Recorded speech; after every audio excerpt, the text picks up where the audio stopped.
Hello again. I'm Henry T. Remember me? It has been a while. Henry T. has been recuperating from that's terrible stuff called gout.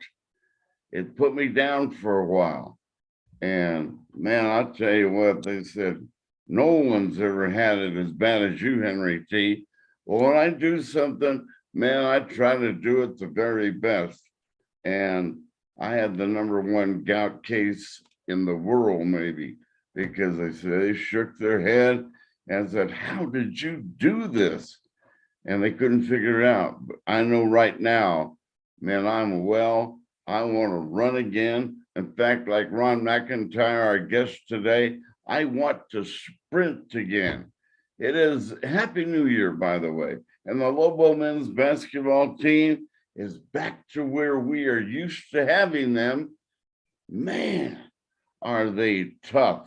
Sellout crowds again. Lobo basketball is back. Welcome back, Lobos. Great job. My goodness. And I know back in the day, and when he's in town, Coach Ron McIntyre goes to visit the famous pit every chance he gets. Coach Ron McIntyre, wow. You know, it was Bobby Santiago, a close friend of Coach McIntyre, Bobby Santiago and Ron McIntyre, great high school stars in our city, and really my first two heroes in this town. And I met Coach McIntyre way back, same time in the Bobby Santiago stardom days. Ron McIntyre was a star at St. Mary's High School.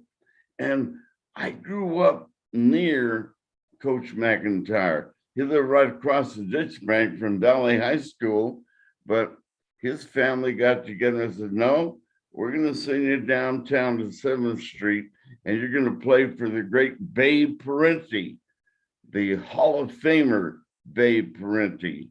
And that's what he did.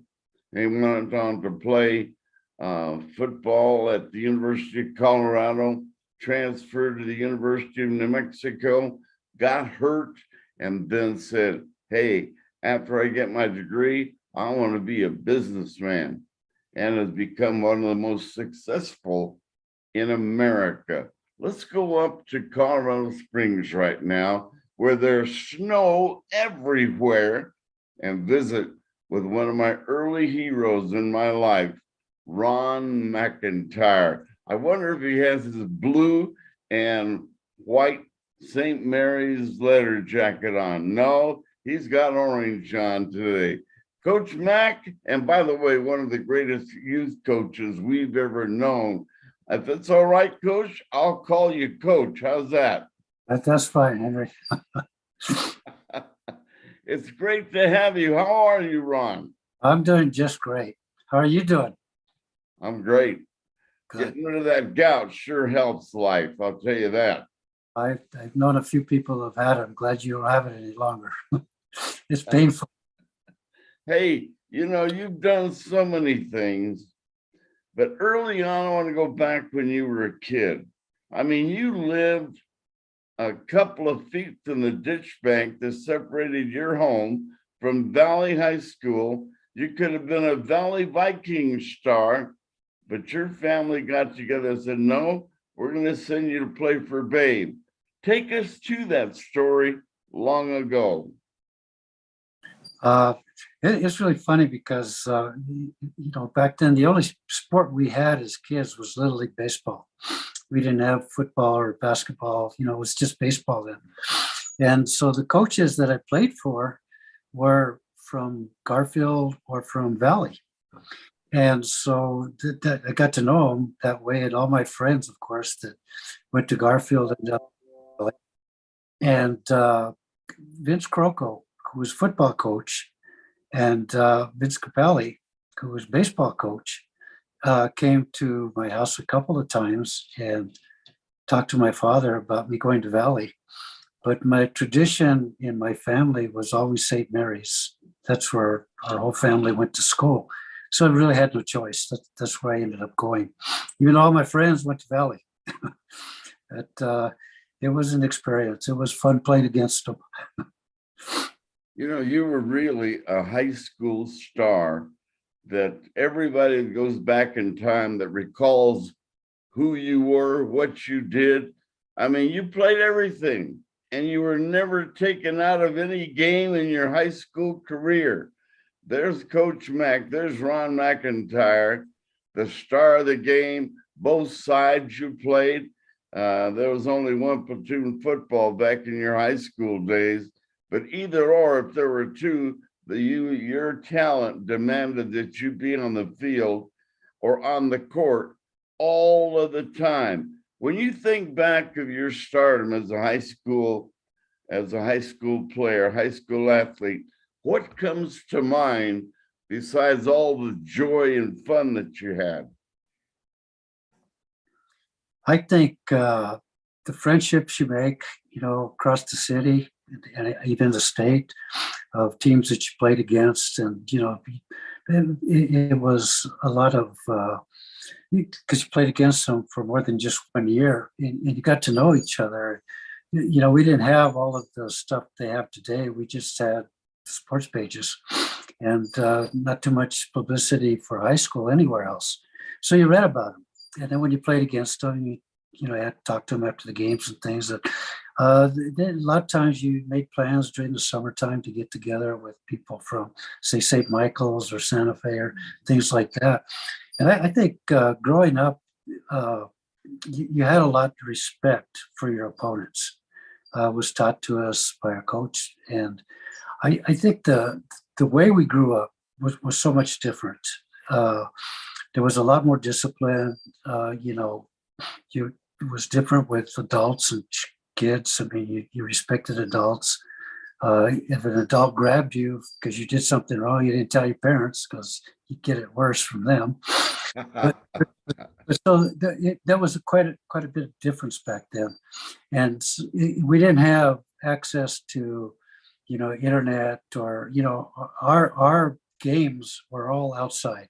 Everything was done outside, and we walked and we rode bikes, and there was no, parents didn't take you places. You learn how to take care of yourself, and so I think that because of that, your friendships were different.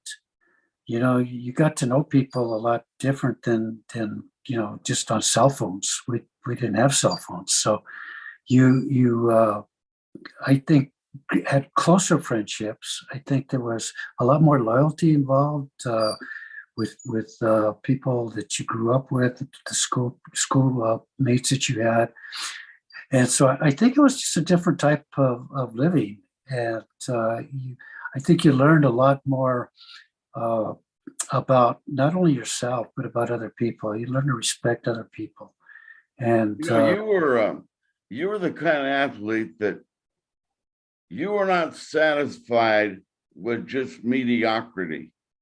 You wanted to take it all the way, Coach. You wanted to be Ron McIntyre at his best every time you were on the field, whether it be practice and especially in the games. You were obsessed with being your very best. Is that accurate? that's true. Really didn't have a lot of choice because always compared to your uncles and your cousins. So yeah, you wanted to do is 100% all the time. And the leader that you were, it spread to your teammates because St. Mary's was great at everything. So your leadership, and people who I talked to about you say, man, McIntyre was like an extension of Babe Parenti. If it wasn't Babe giving it to you with a kick in the rump, it was Coach Matt, it was McIntyre. You demanded a great deal from your teammates. Yeah. I had a philosophy. We just hated to lose more than we wanted to win. Yeah, that's a good habit to have. And a really fun obsession is to win a lot of games, and you did. This is the most unfair question you could be asked because there were so many thrills for you. But just something that pops up in your head occasionally as you're driving down the freeway and you think, wow, I should have scored on that play, or an 80-yard run, or a last second shot. Whatever comes to mind, describe it for me. I think that if anything ever comes to mind like that, it would probably be the game we played against Belen when I was a junior. And Belen was unbeaten. They were, Ralph Needley played for him, and his brother. Well, they were from Farmington, I'm sorry. The Andersons played there. Yeah. And they were, anyway, they were really good. And they came to Albuquerque to play us. It was the last game of the season. And they were heavily favored to beat us. And we beat them. I had a game that was unbelievable for me. I threw 31 passes. I completed 30. And we just really had a good game. They were much bigger than we were, but we were able to, just outmuscle them. And well, both Henningtons played for the Lobos, and they were stars. Yeah, Scott and Rex. Yeah. Yes. And did you ever be hit by both of them at the same time? They were rugged. Yeah. Scott was the same, graduated the same time I did. And Rex was a couple of years younger. So I probably got hit by both of them. We played more than once, so I'm sure I did. Well, Scott was anybody that plays football or is asked to play football at the University of Colorado has got to be pretty good, because back in those days, the University of Colorado was ranked in the top 20 every year. Yeah. And you got the call to go play for them. What was that like? It was exciting. It was a little bit different, as I told you before. Back then, freshmen were not eligible to play in varsity. So freshmen were restricted to playing 4 games. That was it. So when you had a scholarship, full ride, they would send you to a junior college to play 9 games and then transfer into the school for spring semester. And that's what I did. So I went to Fort Lewis first and then transferred at CU. And it was an exciting thing. It was kind of a shock. My high school was very small. Colorado was big. My freshman class of psychology was bigger than my high school was. That's how big the school was. And so it was a little bit intimidating in some respects, not so much playing ball, but it was kind of intimidating socially, because all of a sudden you got, back then we loved girls. I mean, they were all over. And so it was sometimes distracting. And I was doing well. We had a guy there that was very, very good quarterback. I went as a quarterback. I ended up playing on defense. But it was probably everybody there was an all-stater. It wasn't like you were the only one there. Everybody was. So your competition for position and your competition that you played in other schools or against other schools was a lot different. because everybody at the major schools were all staters. There wasn't just one or two. And so it was so much more challenging because you were always having to be on your toes. I mean, you had to be a quick thinker. Your react, all the stuff that you had learned really came out to play. I mean, you didn't have time to think about things. You had to just react. Well, you transferred to play for Bill Mont at the University of New Mexico, and Bill Mont's one of my favorite people on earth. What a nice man, great leader. And then Uncle Sam called, and there you are in the military. Wow, what a transition that must have been. Yeah, I actually went to UNM after I got out of the Marines. But while I was at Colorado, Bill Mont was my position coach. Okay. And I was there. I started partying a little bit too much, and my grades were going down. I didn't want to tell my parents that I might lose a scholarship, so I joined the Marines. And after I got out of Vietnam, I got discharged at that point, spent 4 years. And I called Bill Mott because he was now the head coach at UNM. And I told him that I'd like to play again. He gave me a scholarship. So I went to UNM then. And then I got hurt. I got wires put in my knee and kind of rare. We didn't have the the medical things that they have today. And for some things, and back then, today I could have got it fixed. It was just a bad tear of the ligaments. They probably could have fixed it, but back then they didn't have that. So I would bet, Coach, that every one of those experiences that you had built you up for what you are today.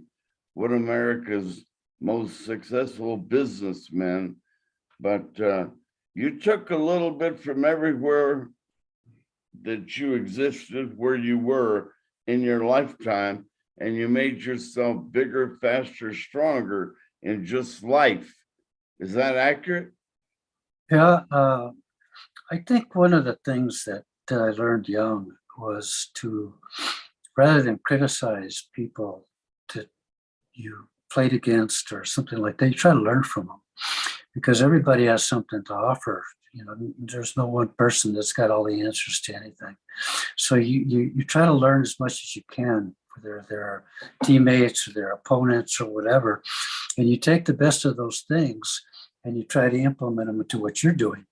And I think the same thing carries over to business. You study successful people and you see what they did to become successful. And it's amazing how many of the things that they do are similar. So those are the things that you try to emulate and try to utilize in your own situation. Everybody's different, so your thinking is a little bit different. But if you can take successes from people who have already shown certain things work, then it's always a good idea to do it. Like in coaching, people say, well, I'm not going to copy that coach, even though they win all the time, because I'm me. Well, I never thought like that. I thought if they got something that works better than I do, I'm going to use it, because that's what makes things happen. So I think but that was taught to me from my mom and Babe. Babe had a lot to do with that. I learned a lot about playing for Babe. All right, stop right there. Babe Parenti, New Mexico Sports Hall of Famer, the only coach St. Mary's ever had. He coached everything and everybody on that campus. I don't, maybe how many years? How many years? Too many to count. I don't know how many. This is my dad was born in 1918. He played for him, and I was the last one that actually played at St. Mary's from my family anyway. They closed the school about 5 years after I left, and but I would say he was there. It had to be over 50 years. Early in my television career, I remember doing a story with Coach Parenti and his wife Ida. We're walking on the court of 7th Street Gym, a gym that you threw many points in those baskets. It was a significant gym. It had its own personality, including a stage just a few feet under a basket on the west side. And I just wondered how many times you ran into that stage. I never ran into it, but a lot of people that we played against were afraid they would. We got used to where it was. We knew how far to go and not to keep going. But the gym itself, Baby Man took care of that floor. He did everything. He didn't have much help to taking care of those facilities. And so, of course, when I say he did, he had the team do it. That was part of what we did, was keep the floors waxed and, take up the old wax, put the new wax down and things like that. So you got really familiar. It was an intimidating gym because it was small. Did you call him Babe or did you call him Coach? No, we call him Babe. Really? Yeah. I don't know that anybody ever called him Coach. I mean, he was just known as Babe. And today I probably would have called him Coach, but back then that's how everybody knew him. Everybody has such a high praise compliment for the great Babe Parenti. What do you have to say about him? He's just unbelievable. He's somebody that was very, very unique. I mean, St. Mary's didn't pay a coach very much money, so Babe didn't make the kind of money that other coaches made around the city. But that was his whole life. You don't think he did. He started coaching when he was 19 years old. Wow. He was a head coach, and he coached all the sports. And he coached it often without assistants. Once in a while he had them, but there was no money to pay assistants. So he had to pretty much do it all. And he was Babe, you could never say that he favored anybody. You played for Babe, you had to put out. And if you didn't, it didn't matter who you were. You didn't play. And so he was fair. And but he was hard. He was very, very strong and disciplined, and he expected you to be. He made sure that you didn't get in a lot of trouble, outside of sports. And he cared about what you did. He cared about your grades. He cared about everything. And he always emphasized that if you want to go on to do well in sports, whether it's currently while you're playing or later on, you had to read, you had to study, you had to use your brains, because to be a good athlete, you have to think. And if you can outthink your opponent, no matter what size they are, you can beat them. And that's what we learned from him. Wow. So we hit the books, we studied. A lot of the great athletes, going back to Senator Pete Domenici, Ray Giannini, the great Ron McIntyre, Senator Manny Aragon, and on and on and on. You guys had the standout athletes. Steve Reisig, another one. My goodness, the list is long of the great players in every sport at St. Mary's High School. What do you have to say about that? I think that's true. I think a lot of it had to do with Babe's discipline, his demanding that you always put out as much as you can and even more. I think his pinpointing the special things that you had to do, the ways you get better, what you do when you're not at practice. What do you think about, because of what you think about the most is what you become. And so I think those kinds of things that he was teaching us, I think resulted in people being great athletes. I think it had a Well, lot to. then a lot of your education came from the nuns. And you talk about discipline. When I attended St. Therese Elementary School, I was taught by nuns. And one thing for sure, they demanded that you study, and they demanded that you get better in class every day. And it was their way or the highway. And it really helped me.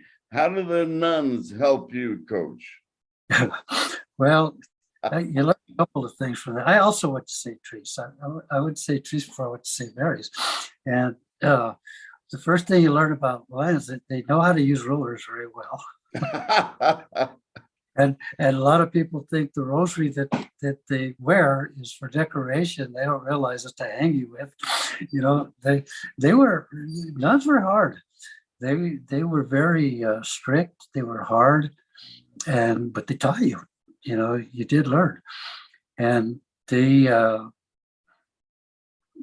really didn't have to talk to your parents very much, because the discipline they used, especially even at St. Therese, when you didn't have teams, you wanted to go out, you wanted to have fun on the playground and stuff, you wanted to play your sports. You didn't get the recess if you misbehaved. So, you know, you had to make up your choices, what is it you want to do? And so I think their discipline taught you how to get through studies and things and do those things to make your priorities count and do the things that you have to do in order to do what you really want to do. Wow. I remember driving on the freeway when the freeway was first put in over there, and look up to the east, and I would see Parenti Field. And you played some of your games there, many of your games there.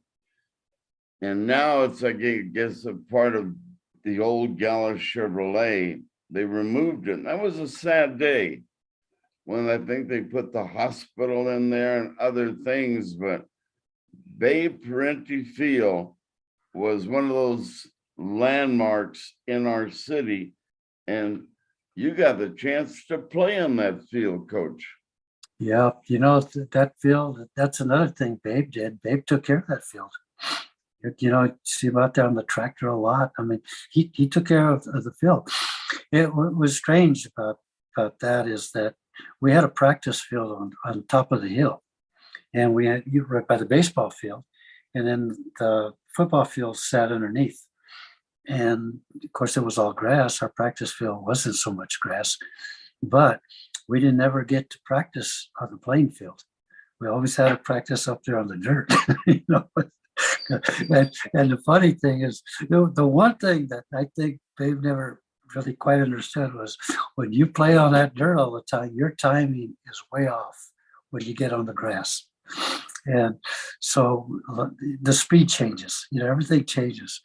And the only time we got the grass was the day before a game.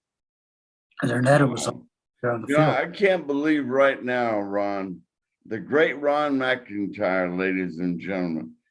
It tickles me, and I'm still a little nervous because really, you were one of my early idols. And here I am at this stage in our life talking to you. And it's like, wow, another day for a dream to come true for Henry T.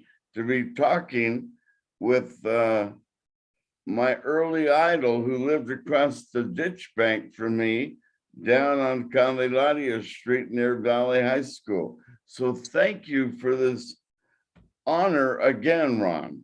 Well, you're very gracious, Henry.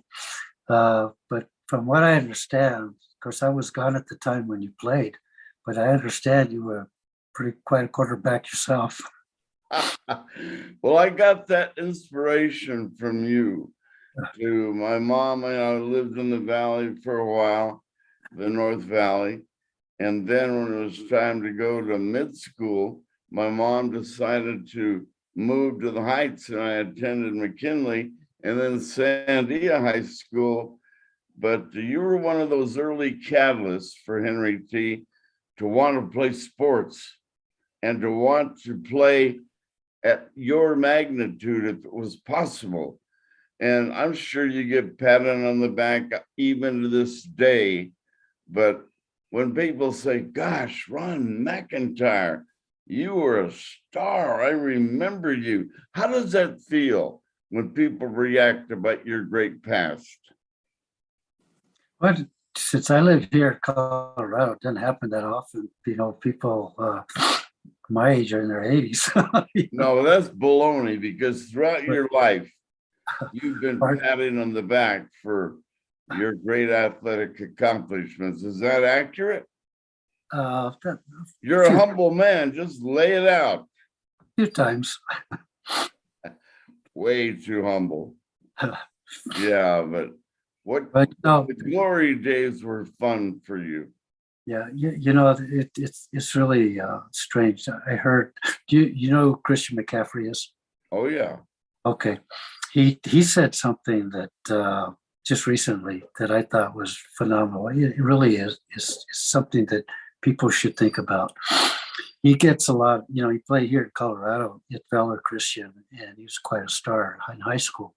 The team never lost when he played there, and then he went on to Stanford and so on and so forth. But anyway, he's got a lot of accolades, and they were asking him in an interview, said, you're really great, you're this, you're that. He says, how do you do it all?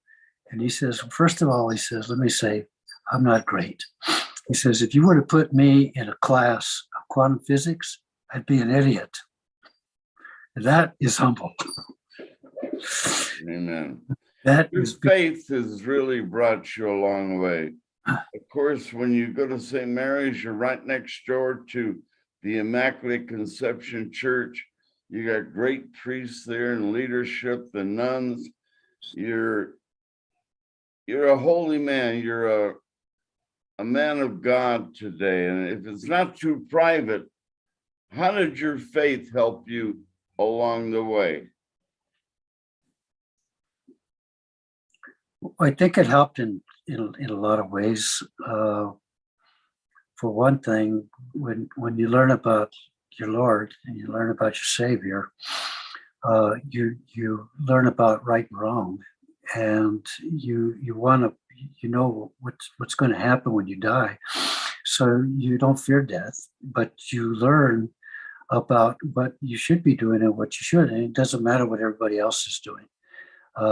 You have, I learned early on that in all things, you're responsible for your own actions. You have to, nobody else can answer for you. You have to answer for yourself, whether it's to God or to anything.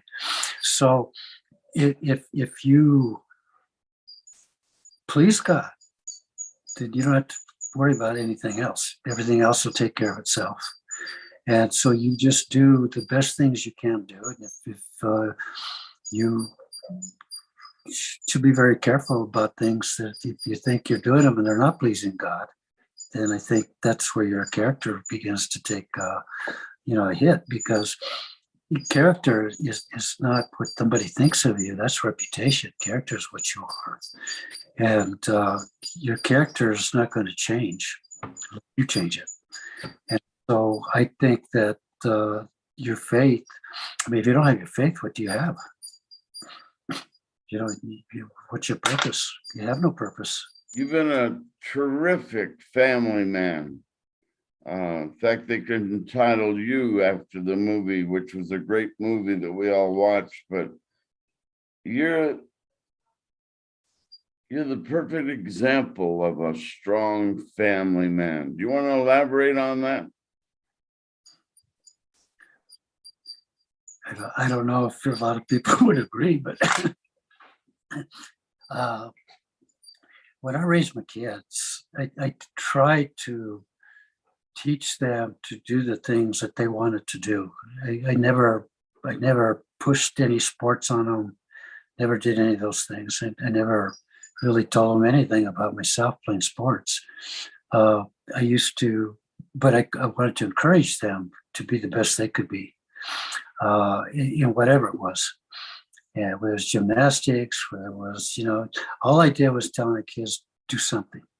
You know, if you play guitar, play drum, just do something, but be the best at it. Don't just do it because you want to do something. Do it because you believe in what you're doing. And if you believe in what you're doing, then you should find out, how do you get better at it? What are the things you have to do to get better? You know, who do you study? What do you study?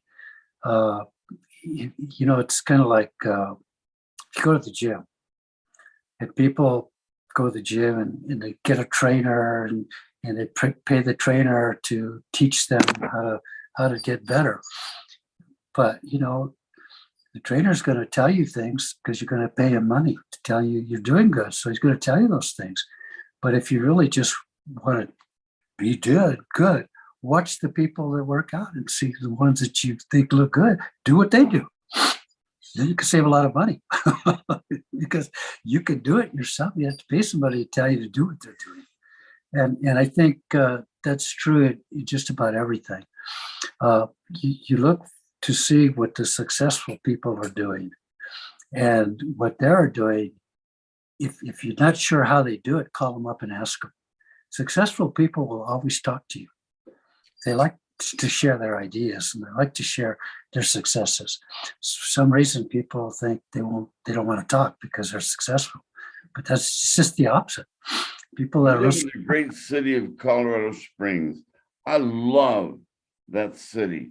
I love visiting the Air Force Academy, and I go up there as often as I can, especially when Notre Dame is in town.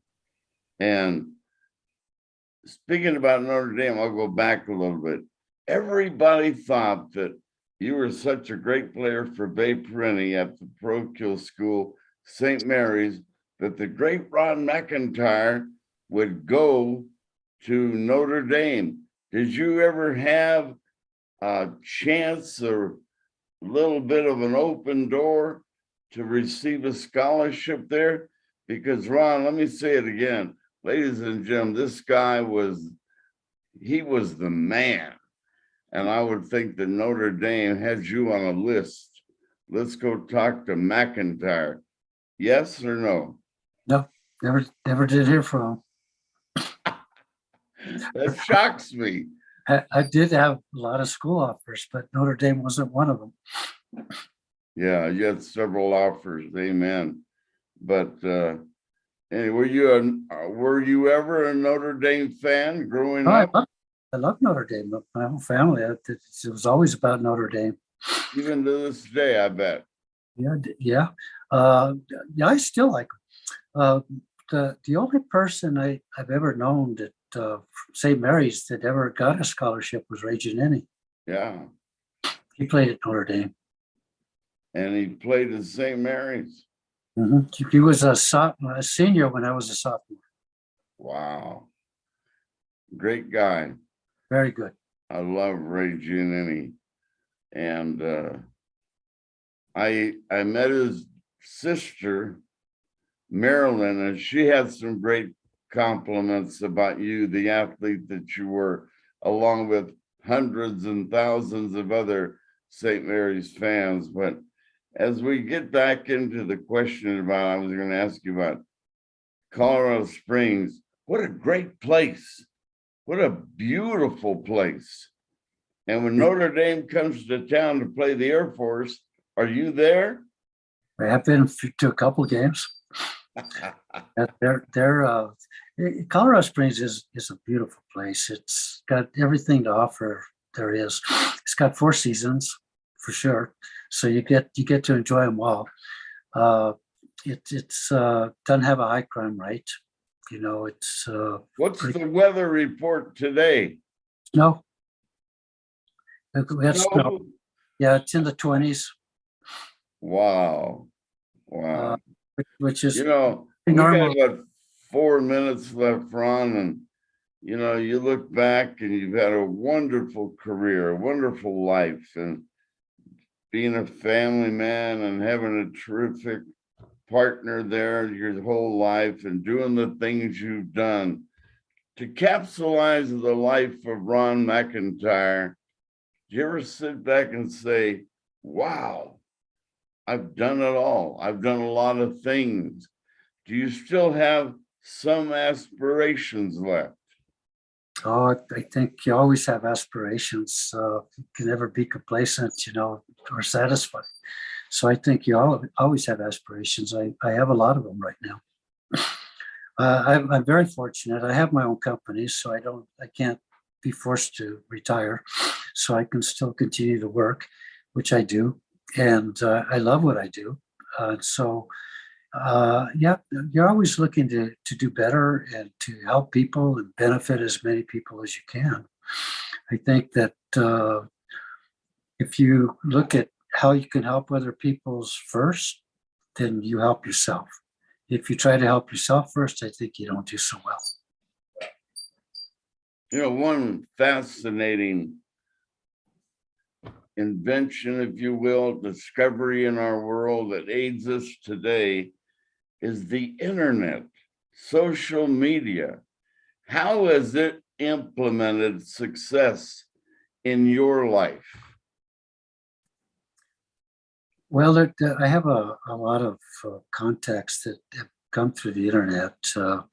I'm in venture capital, so we deal with companies all over the world and investors and things like that. So the internet, in that respect, it does help a lot. I used to, when I first started using the internet, I didn't really use it that much. I thought it was just a big world gossip column. But then as you learn how to navigate through it and start to, you learn how to do your research and things of this nature, then it's a great benefit because you can do so many things on the internet today. You don't even, PowerPoint and stuff like that you have now. You don't even look at business plans anymore like you used to. Things that you get the internet, everybody sends you things on it. You can have conferences, you can have group calls, all kinds of things. So in that respect, it is very, very, very helpful. On the other hand, There's a kid that grew up across the ditch bank from Valley High School, went to St. Mary's, a star, has lived an absolute wonderful life. And he's got aspirations galore left. And it tickles me to think that here I am watching this guy in the navy blue or sometimes royal blue, whatever, and white, blue and white, Ron McIntyre. He was inspirational to me when I was a kid, watching from a distance. And again, what an honor for me today to be up close with one of my early heroes in life. Ron, all I can say as we leave the screen today is what a thrill for me once again to be with you and to say thank you for all your inspiration to Henry T. Well, thank you very much, Henry. That's quite a compliment. But let me close and just say that there's no one that I am aware of that does what you do. You are definitely unique in the way you make your presentations, the way you follow the sports in New Mexico, in athletes, and follow up with interviews and things like this. I know of nowhere in the country that's done. I think maybe someone does it, but you're the only one I know that does. And I think that takes a special person and a special talent to be able to do it. God bless you for that. Thank you. Hey, are you still a Lobo fan? Do Absolutely. You watch on TV? Watched them play last night.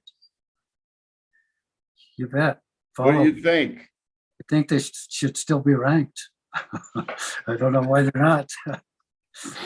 I think so too. Hey, did you ever keep some of the trophies and your letter jacket, at least from the great days?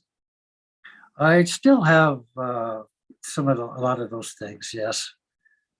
I don't really keep them out there, but I do have them in a chest. Well, if I were you, I'd put them in a big room because I'm sure all that memorabilia should be in a bigger place than you have it right now. I'll tell you what I like to keep. I like to keep the stuff from my Eiffel teams. Those I keep Those I keep what I out. wanted to talk about. You're one of the great all-time youth coaches in our state. You got mileage out of those young kids. What was that experience like? It was fun. It was so much fun.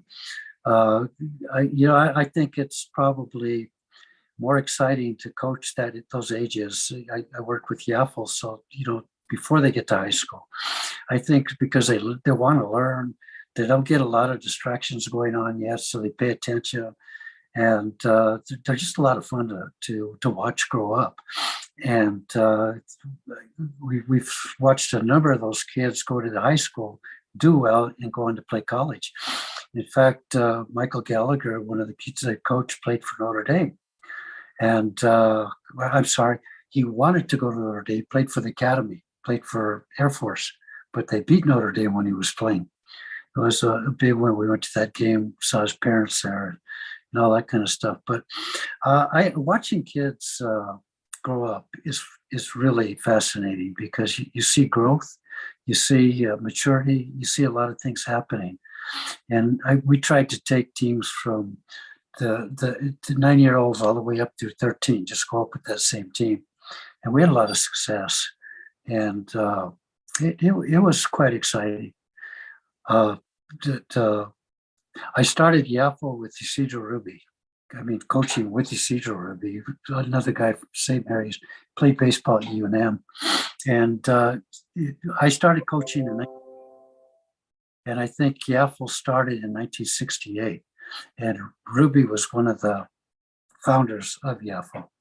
And it was a good experience. And when I got here, after we left Albuquerque, I started coaching some semi-pro football here, and that was fun too. But not as much as it was working with kids. Wow. He's done it all, everybody, and still doing it, always at the top of his game, the legendary Ron McIntyre. Coach, I'm going to let you go. And I know we could go on longer, but we're going to do this again. Only next time we'll do it from Falcon Stadium when the Lobos are playing up there some afternoon. And hopefully it's about 70 degrees. And we'll do another feature on the great Ron McIntyre. How's that sound? That'd be fun. That'd be fun. Well, anything you want to say to your friends out here before we say bye? Just let me tell you what, I loved growing up in Albuquerque. I loved all the people that I grew up with. Many of them, a lot of them I still see them, but unfortunately, a lot of them no longer here. They've gone on. But Albuquerque was good to me. Never forget Albuquerque. Love the Lobos, always have, will always till I go. Wow. Hey, what a pleasure. Oh, he's doing a great job. Thank you, Ron.